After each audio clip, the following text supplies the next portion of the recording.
Hello दोस्तों, स्वागत है आप सभी का आपके अपने चैनल गुरुमंत्र इंस्टीट्यूट पर।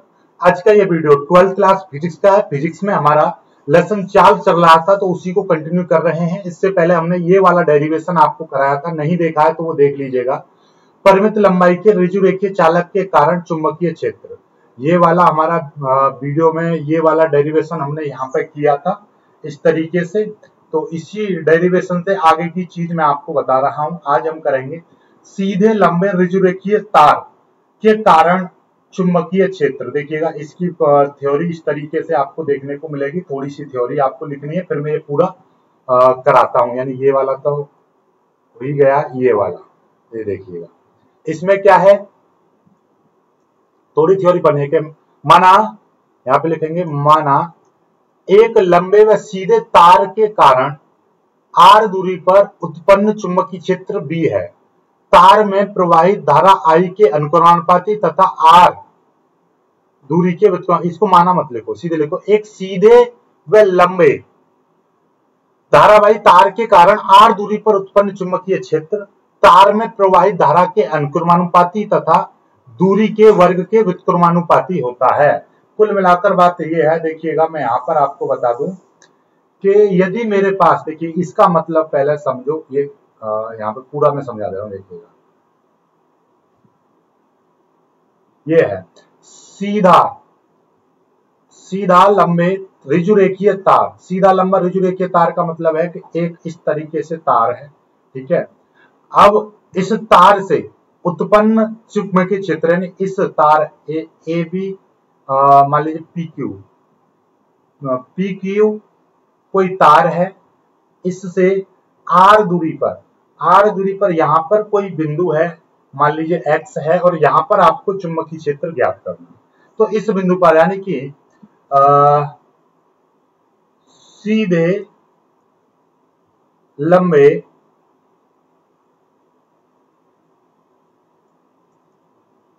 ऋजुरेखीय चालक तार से r दूरी पर उत्पन्न चुंबकीय क्षेत्र तार में प्रवाहित धारा I तथा दूरी r के व्युत्क्रमानुपाती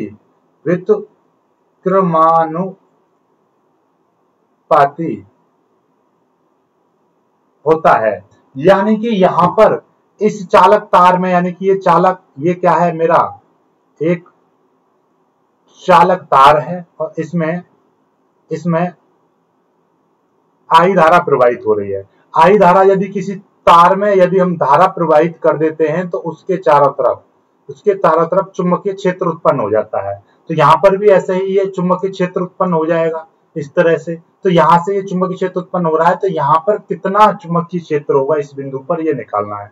तो ये जो चुंबकीय क्षेत्र है, इस चालक तार में कितनी ज्यादा धारा बहेगी, तो यहाँ इस बिंदु पर ज्यादा चुंबकीय क्षेत्र उत्पन्न होगा, और यदि कम धारा बहेगी तो कम। और दूरी के व्युत्क्रमानुपाती होता है, यानी जितनी ज्यादा दूरी होगी उतना ही यहाँ पर कम चुंबकीय क्षेत्र होगा। क्योंकि इस चालक तार में यदि हम धारा, मान लीजिए भाई, आप ऐसे समझिएगा कि यहाँ पर आग भरी हुई है, यानी यहाँ पर आग जल रही है, इसके पास ज्यादा ताप होगा, जैसे दूर चलते चले जाएंगे वैसे वैसे ताप कम होता चला जाएगा। ठीक उसी प्रकार से यदि इस चालक, ये कोई चालक तार है ये, और इसमें कुछ धारा प्रवाहित होगी, सिंपल सी बात है, इस चालक तार में यदि धारा प्रवाहित होगी तो इसके पास ज्यादा चुंबकीय क्षेत्र होगा, दूरी बढ़ने पर ये चुंबकीय क्षेत्र कम हो जाएगा। ठीक है, तो ये आ गई। और इस दोनों नियमों को हम मिला देंगे तो B समानुपाती I/R हो जाएगा। इस चिन्ह को हटाएंगे, जब भी इस टाइप के चिन्ह को हटाते हैं तो एक बराबर आ जाता है, एक कांस्टेंट। यहाँ पर μ0/2 आएगा। देखिए, बायो-सेवर्ट नियम में μ0/4 आता है, लेकिन यहाँ पर μ0/2 आएगा, 2 I/R ये हो जाएगा। तो लिख देंगे, जहां μ0/2 एक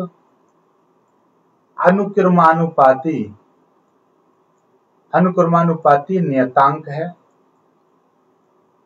ठीक है। और इसका मान, इसका किसकी बात चल रही है, इसका जो मान है, इसका मान μ0 इसका यानी कि इस वाली चीज की बात चल रही है, μ0/2π का जो मान होता है 2 × 10⁻⁷ इतना होता है, ठीक है। ये हो गया। इसके मात्रक वगैरह की बात करें तो वही मात्रक रहेगा जो हमारा इसमें था। क्या है इसमें मात्रक, देखिएगा मात्रक भी देख लो, न्यूटन प्रति एम्पीयर स्क्वायर। न्यूटन प्रति एम्पीयर स्क्वायर इसका मान होता है। क्यों? क्योंकि μ0/2π एक अनुक्रमानुपाती नियतांक जिसका मान इतना हो गया। तो ये चीज को याद रखिएगा, ये अभी हमारे डेरिवेशन में यूज होगा। आगे देखिएगा, आगे आ जाता है, आगे टॉपिक आता है एक समान चुंबकीय क्षेत्र में स्थित धारावाही चालक पर चुंबकीय बल, ठीक है। तो ये एक समान चुंबकीय क्षेत्र में, मान लीजिए मेरे पास ये परिभाषा में अलग लिख दूंगा, एक समान चुंबकीय क्षेत्र में स्थित धारावाही चालक पर लगने वाला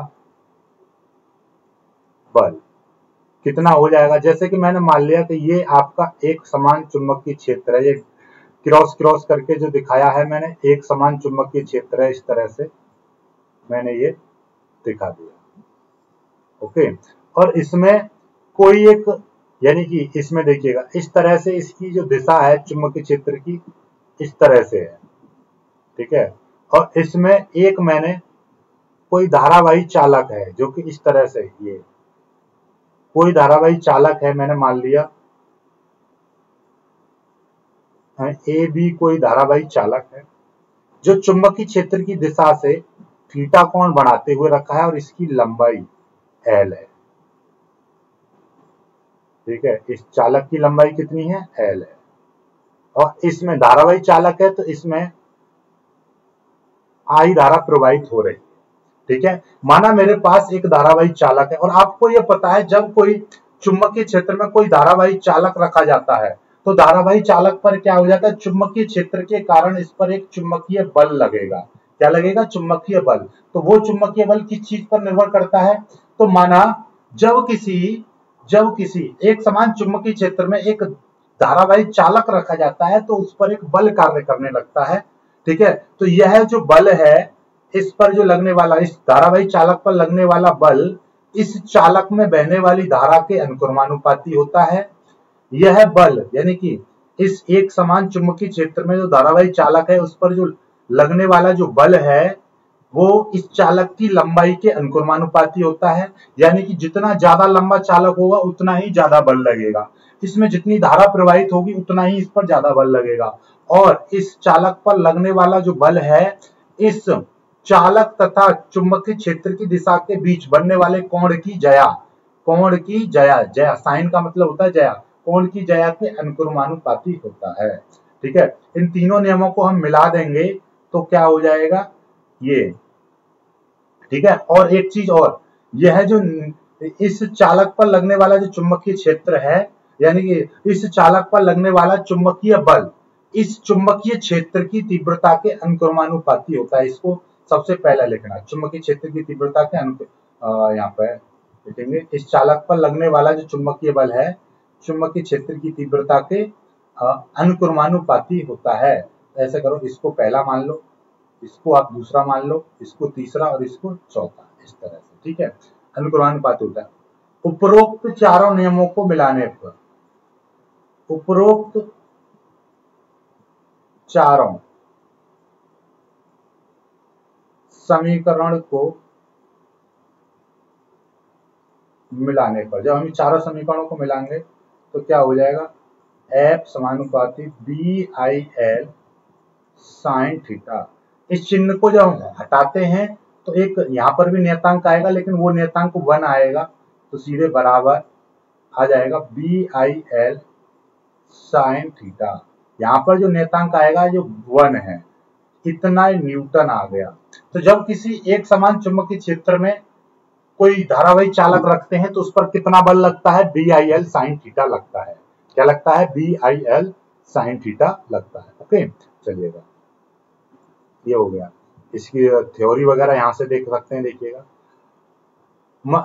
माना एक धारावाही चालक OP यानी कि O और ये P एक समान चुंबकीय क्षेत्र की दिशा से थीटा कोण, ये देखिएगा थीटा कोण बनाते हुए रखा है। इस चालक में I धारा प्रवाहित हो रही है तथा इसकी लंबाई L है। जब इस चालक पर लगने वाला चुंबकीय बल तब इस चालक पर लगने वाला चुंबकीय बल निम्न बातों पर निर्भर करता है। पहले हमने बता ही दिया है कि यह बल यानी कि इस चालक पर लगने वाला बल चालक में प्रवाहित धारा के अनुक्रमानुपाती होता है, पहली चीज।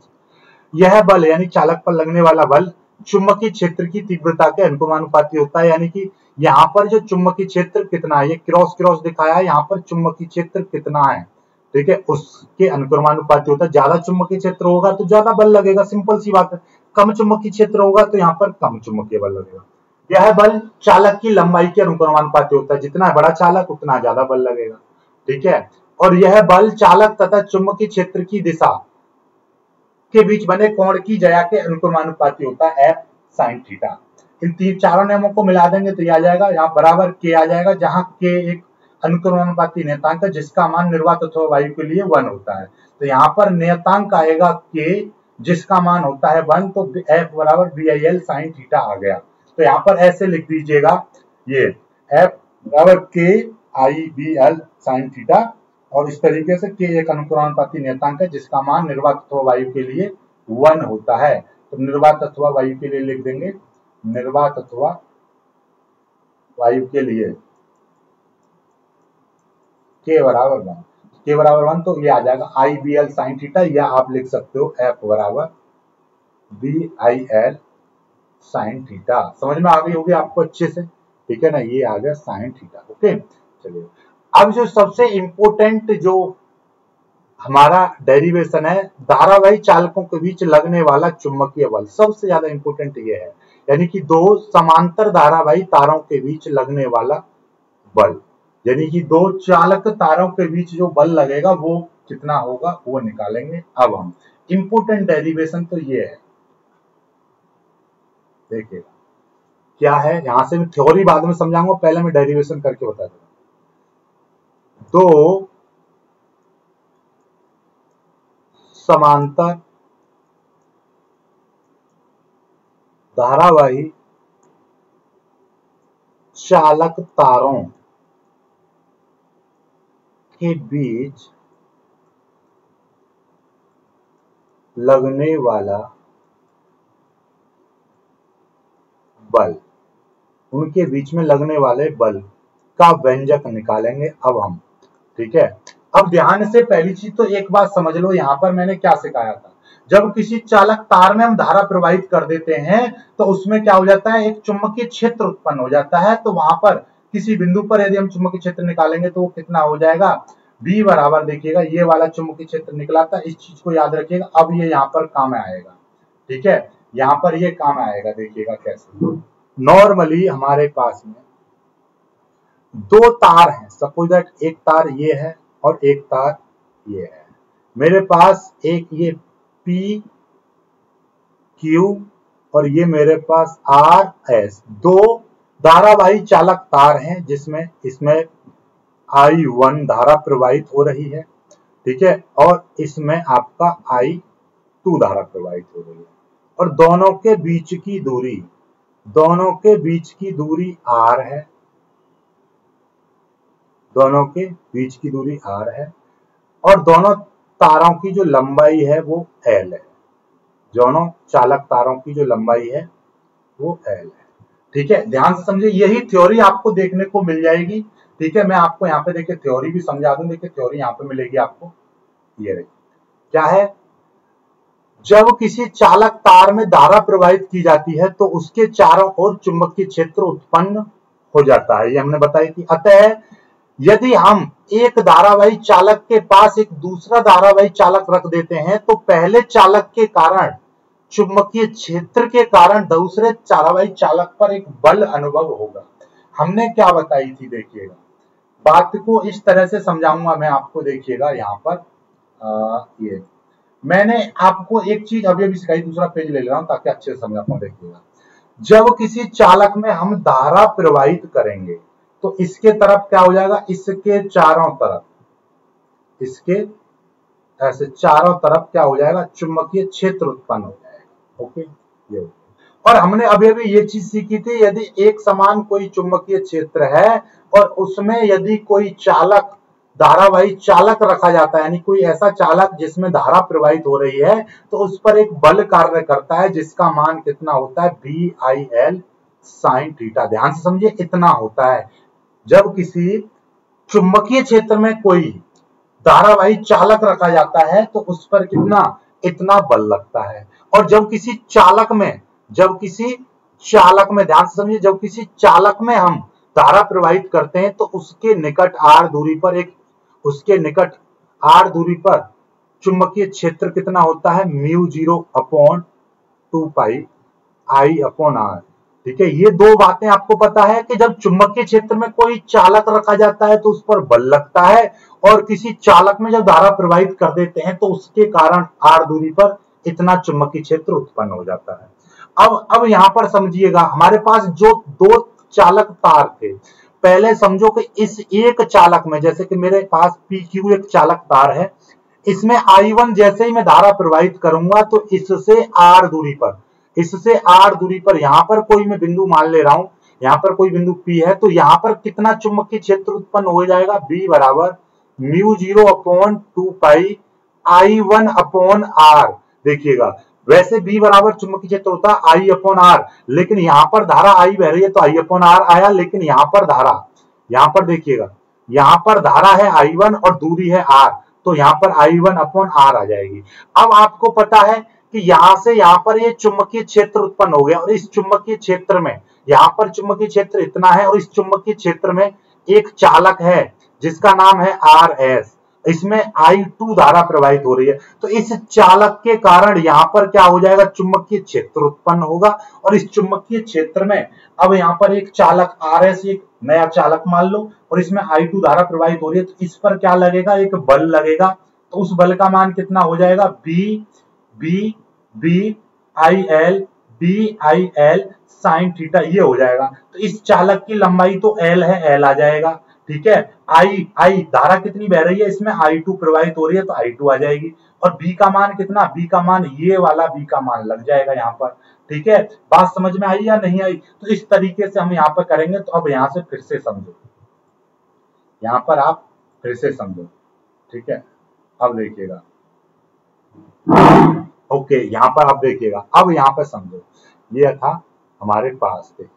हमने क्या बताया कि इस चालक में जैसे ही मैं इसमें धारा प्रवाहित करूंगा तो इसके कारण यहाँ पर क्या हो जाएगा, चुंबकीय क्षेत्र उत्पन्न हो जाएगा। इस चालक में धारा प्रवाहित करने के कारण यहाँ पर चुंबकीय क्षेत्र उत्पन्न हो जाएगा। तो मैं इस वाले यहाँ पर कोई बिंदु मान ले रहा हूं, इस बिंदु पर चुंबकीय क्षेत्र, यहां से यहां तक की दूरी r हो गई, तो इस चालक में यहां पर लिखेंगे चालक तार PQ, P और Q, PQ में धारा I1 प्रवाहित करने से इसके चारों ओर चुंबकीय क्षेत्र उत्पन्न हो जाता है, तब इस चालक PQ से r दूरी पर उत्पन्न चुंबकीय क्षेत्र, तो ये मैंने मान लिया B, तो कितना हो जाएगा, μ0/2π, ठीक है, μ0/2π I1/r, क्यों? क्योंकि चालक से कारण r दूरी पर चुंबकीय क्षेत्र कितना होता है, μ0/2π I1। I1 क्यों? क्योंकि इसमें जो धारा है, इसमें I1 धारा बह रही है और यहां से r दूरी पर निकाल रहे हैं, तो I1/r आ जाएगी। पहली चीज आपको समझ में आ गई। अब चूंकि अब यहां पर इस RS जो है, यहां पर क्या हो जाएगा, अब यहां पर क्या हो गया, चुंबकीय क्षेत्र उत्पन्न हो गया। अब इस चुंबकीय क्षेत्र में ये RS, तो यहां पे लिखेंगे अब RS तार चुंबकीय क्षेत्र B में आ गया है। अतः तार PQ से उत्पन्न चुंबकीय क्षेत्र B के कारण इस तार RS पर एक बल कार्य करने लगेगा। ठीक है, अब इस पर देखिएगा, यहां से यहां पर क्या हो गया, अब देखिए बात को यहां पर आ गया। अब इसके कारण यहां पर क्या हो जाएगा, चुंबकीय क्षेत्र उत्पन्न हो गया। यहां पर ये क्या होगा, चुंबकीय क्षेत्र, इस तरह से यहां पर चुंबकीय क्षेत्र उत्पन्न हो गया। अब ये जो चुंबकीय क्षेत्र है, इसके कारण अब यहां पर क्या है, चुंबकीय क्षेत्र उत्पन्न हो गया ऐसे।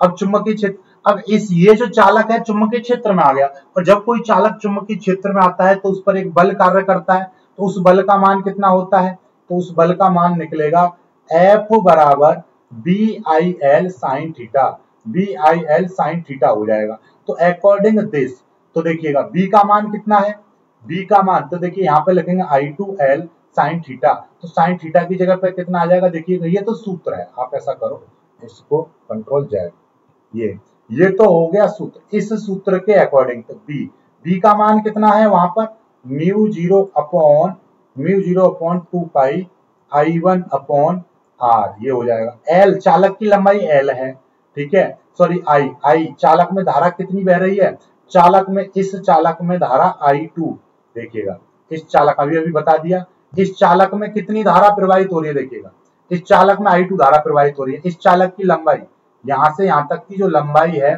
वो L है, ठीक है। और देखिए यहां से इस चालक से यहां से सीधा निकाल रहे हैं तो कोण कितना बैठेगा, 90 डिग्री। तो यहां से जो कोण बैठेगा, ये वाला जो कोण बैठेगा, तो इसमें ये हो जाएगा I2 हो जाएगा इंटू लंबाई इसकी L है इंटू और साइन 90 डिग्री हो जाएगा। तो F बराबर μ0/2π और ये कितना हो जाएगा I1/I2L अपॉन R आ जाएगा F बराबर, इतना बल लगेगा, इतना उस पर बल कार्य करेगा, ठीक है। ये अब यदि उसका प्रति मीटर लंबाई पर लगने वाला बल निकालेंगे, प्रति मीटर लंबाई पर, तो L को इधर ले आएंगे, F/L is equal to μ0/2π I1/I2/R, इतना आ जाएगा। ये आपका निकल आया इतने, ठीक है, न्यूटन प्रति मीटर, ये यहाँ पर न्यूटन होगा और यहाँ पर न्यूटन प्रति मीटर होगा। बताइए समझ में आया कि नहीं आया। अब देख लीजिए, तो अब हम क्या समझाना चाह रहे थे, बहुत देर से हम यही चीज आपको समझाना चाह रहे थे कि जब किसी चालक को चुंबकीय क्षेत्र में रखते हैं या जब किसी चालक में हम धारा प्रवाहित करते हैं तो उसके चारों तरफ चुंबकीय क्षेत्र उत्पन्न हो जाता है। और जब कोई चालक चुंबकीय क्षेत्र में रखा जाता है तो उस पर एक बल कार्य करने लगता है। तो हम यहाँ पर क्या करेंगे, माना किसी चालक में जब हम धारा प्रवाहित करेंगे तो उसके कारण यहाँ पर चुंबकीय क्षेत्र उत्पन्न हो जाएगा और इस चुंबकीय क्षेत्र के कारण इस चालक पर एक बल कार्य करने लगेगा, ठीक है। तो वो चुंबकीय बल होगा, वो कितना निकलेगा वो अभी हमने निकाल दिया, ठीक है। तो यहाँ पर देखिएगा थ्योरी में यही था, जब किसी चालक में हम धारा प्रवाहित करते हैं तो उसके चारों तरफ चुंबकीय क्षेत्र उत्पन्न हो जाता है। अतः यदि हम एक धारावाही चालक के पास दूसरा धारावाही चालक रख दें तो पहले चालक के चुंबकीय क्षेत्र के कारण दूसरा धारावाही चालक पर एक बल अनुभव करता है, यानी दूसरा चालक एक बल अनुभव करेगा। सिंपल सी बात है। ठीक इसी प्रकार पहला चालक भी दूसरे चालक के चुंबकीय क्षेत्र के कारण बल अनुभव करेगा। यानी कि यहां से हमको ये सीखने को मिला कि भाई यहां पर ये जब ये चालक है इसके कारण यहां पर इसके कारण इस पर एक बल लगेगा और इस चालक में जब धारा प्रवाहित हो रही है उसके कारण इस पर बल लगेगा। ठीक है, तो दोनों पर बल लगेगा, बात खत्म। तो माना कि दो धारावाही चालक PQ व RS निर्वात में एक दूसरे से R दूरी पर रखे हैं जिनकी लंबाई L है। ठीक है, तार PQ में I1 तथा तार RS में I2 एम्पियर धारा प्रवाहित हो रही है। अब बाकी हमने ये करा ही दिया है कि PQ के कारण R दूरी पर उत्पन्न चुंबकीय क्षेत्र इतना होगा, V1 μ0 अपॉन R 2 पाई I1 अपॉन R, ये हो जाएगा। अब RS पर लगने वाला बल कितना हो जाएगा, V1, सूत्र कौन सा लेंगे, F बराबर VIL साइन थीटा से, इस सूत्र से चलेंगे तो क्या हो जाएगा, V1 I2L साइन थीटा की जगह पे साइन 90 आएगा, साइन 90 का मान 1 हो जाएगा, साइन 90 का मान 1 हो गया, तो इतना आपका निकल कर आ गया। तो ये F अपॉन L μ0 अपॉन 2 पाई I1 I2 अपॉन R। अतः RS की प्रति लंबाई पर लगने वाला चुंबकीय बल F अपॉन L बराबर इतने न्यूटन प्रति मीटर, ये इतने न्यूटन आ जाएगा। यही सूत्र तो हमने निकाला है, ये आ गया। स्पेशल पॉइंट याद रख लो। स्पेशल पॉइंट क्या याद रखेंगे, अब हम देखिएगा स्पेशल पॉइंट हम याद रखेंगे यहां से कि यदि दोनों यानी कि यदि प्रत्येक तार में I धारा प्रवाहित हो रही है, हमारे पास दो तार थे, इसमें भी I धारा और इसमें भी I धारा, तो मतलब I1 का मान भी I और I2 का मान भी I, तो यहाँ पर F अपॉन L बराबर क्या था, μ0 upon 2 pi into I1 into I2, I1 की जगह पे I, दूसरी जगह पे I अपॉन R, तो I1 की I1 में मल्टीप्लाई करेंगे तो I square upon R Newton प्रति मीटर ये आ जाएगा। अब यहां से हमारा एक परिभाषा बनेगी 1 एम्पियर की परिभाषा, तो सूत्र हमारे पास हैगा F अपॉन L बराबर μ0 अपॉन 2 पाई और I स्क्वायर अपॉन R। अब देखिएगा इतने का मान होता है, कितना होता है, 2 गुणा 10 की पावर -7 होता है, और ये हो जाएगा I स्क्वायर अपॉन R। तो यहां से मैं मान के चल रहा हूं कि I1 का मान भी मैं 1 एम्पियर, I2 का मान भी मैं 1 एम्पियर, लंबाई का मान में 1 मान ले रहा हूं और R का मान भी मैं 1 मीटर मान ले रहा हूं।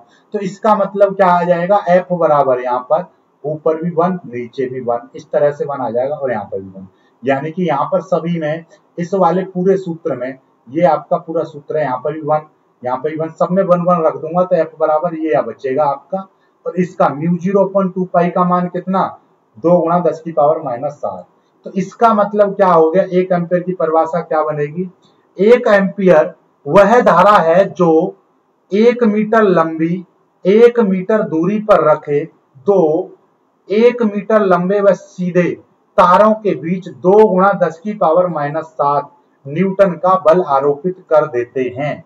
बात समझ में आई नहीं आई, यानी कि 1 एम्पियर वह धारा है जो निर्वात में 1 मीटर दूरी पर रखे दो सीधे लंबे समांतर तारों में प्रवाहित होने पर उनके बीच प्रति मीटर लंबाई पर 2 गुणा 10 की पावर -7 न्यूटन का बल उत्पन्न कर देती है। मतलब मेरे पास दो तार हैं जिसमें 1 एम्पियर की धारा प्रवाहित कर दूं और इन दोनों में 1 एम्पियर की धारा प्रवाहित कर दूं और इन दोनों की तारों की लंबाई 1 मीटर है और ये 1 मीटर की दूरी पर ही रखे हैं, तब इन दोनों के बीच में जो बल लगेगा वो 2 गुणा 10 की पावर -7 न्यूटन का होगा। तो इसका मतलब ये है कि 1 एम्पियर वह धारा है जो पास रखे यानी 1 मीटर दूरी पर रखे 1 मीटर लंबे दो चालक तारों में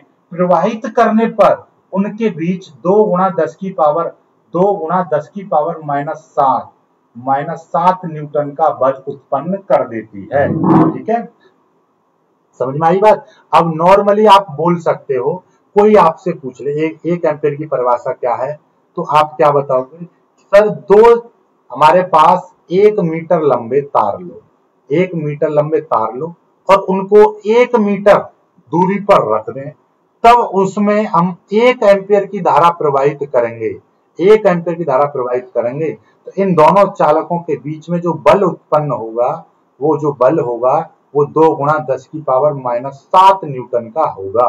तो मतलब 1 एम्पियर वह धारा होती है जो 1 मीटर लंबे तारों को 1 मीटर दूरी पर रख दें तो उनके बीच 2 × 10⁻⁷ न्यूटन का बल उत्पन्न कर देती है। बात समझ में आई कि 1 एम्पियर वह धारा होती है जो 1 मीटर लंबे तारों को 1 मीटर दूरी पर रख दें तो उनके बीच 2 × 10⁻⁷, 2 गुणा ये देखिएगा 2 ×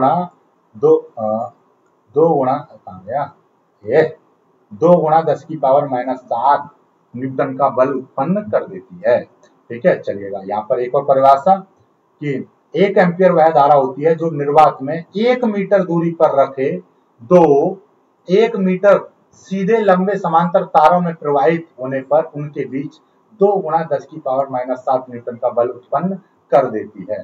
समझ में आगे बात, ये हो गया। अब नया एक डेरिवेशन करेंगे, धारावाही वृत्ताकार लूप अथवा कुंडली के केंद्र पर उत्पन्न चुंबकीय क्षेत्र। ये कराएंगे हम कल। ठीक है, वीडियो पसंद आया हो लाइक करिएगा, नहीं समझ में आया हो कुछ तो कमेंट करिएगा। ओके।